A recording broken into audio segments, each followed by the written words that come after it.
Pero el digestor anaerobio, para que se hagan ustedes una idea, funciona exactamente igual que el estómago de un ser humano. Exactamente igual. Entonces, se produce la digestión tal cual, se genera gas metano. Ese gas es biogás porque realmente tiene otros componentes, pero el del 70% es metano. Ese gas metano es el que nosotros vamos a quemar en nuestro motor, que es un motor de explosión, igual que el que tienen todos los coches, lo que el combustible es biogás, que se ha generado previamente.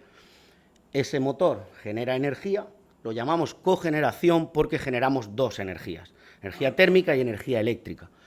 La energía eléctrica es para autoconsumo, 100%, toda la inyectamos en nuestros embarrados y la acometida de FEX Endesa, ahora os enseñaré un ejemplo de muchas horas del día, pasa a estar a cero, o sea, la compra es cero.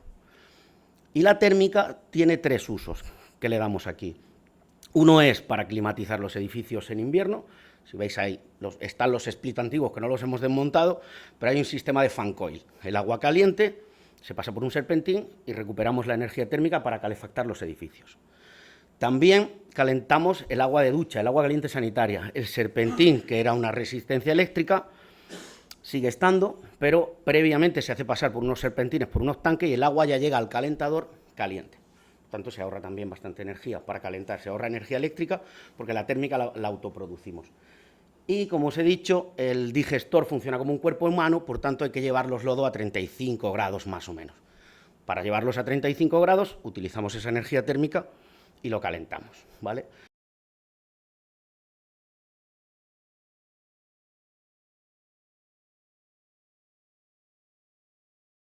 Aquesta DAR fa més de 30 anys que funciona, més de 30 anys. Llavors, hi havia un centenar de depuradores funcionant a Catalunya. Ara ja gestionem tots plegats, entre els gestors, com l'Ajuntament de Tarragona i l'Agència Catalana de l'Aigua, 555 depuradores. Hem quintuplicat des de llavors el parc de depuradores. Els costos són d'aproximadament d'uns 300 milions d'euros a l'any mantenir aquestes depuradores. Això, com podeu observar, és una de les grans partides a les quals es destina el cànon de l'aigua. Sense aquesta estreta col·laboració entre les administracions, no haguéssim arribat al 97,2% del sanejament de la població de Catalunya. És un èxit compartit, i per això vull aprofitar per donar-vos les gràcies i agrair-vos la vostra col·laboració, tant de l'Ajuntament de Tarragona com de la vostra empresa Ematsa i els associats. Ara bé, aquest petit percentatge que resta de població per sanejar comparteix la planificació amb les actuacions que s'han de fer de renovació, actualització, millores, reposicions dels sistemes existents. No només són depuradores noves les que hem de fer.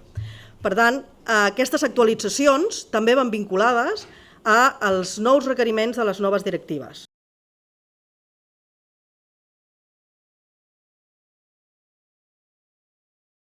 Vull remarcar la importància de la presentació d'avui.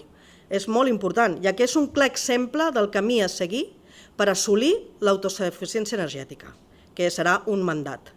Per tant, arribar al 100% els pròxims anys de l'autoconsum al sanejament no serà fàcil, però en aquesta planta depuradora ja hem encetat el camí.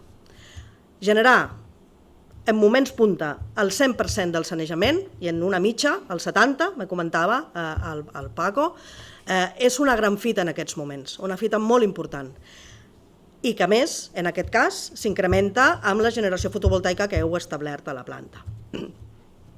En aquesta línia de treball tenim recollides a la planificació actuacions per valor de més de 140 milions d'euros, que estem implementant a veure el desenvolupament amb els instruments que tenim, que ja coneixeu, i els pressupostos que anem disposant anualment.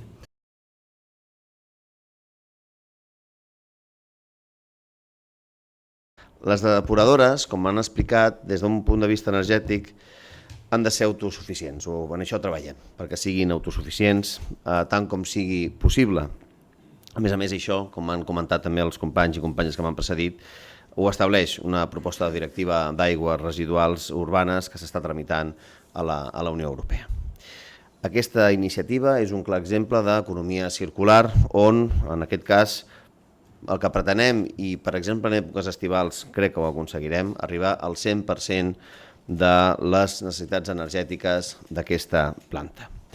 Ho fem, com han explicat, mitjançant aquesta nova tecnologia, però també amb plaques fotovoltaiques que s'ha citat. La cogeneració s'afegeix a altres processos, com hem dit, alineats amb aquesta valorització dels subproductes generats. Ja hem pogut veure que tenim des de terres per finalitats agrícoles i també noves utilitats que estem buscant, per exemple, amb aquestes tovalloletes, que aprofito l'ocasió per dir a la gent que, si us plau, no les llenci per lavabo. Ho demanem, si us plau, crec que la gent no és conscient del mal que fa i podrem fins i tot algun dia ensenyar imatges d'un nou sistema que també tenim perquè no surtin directament a vegades a medi.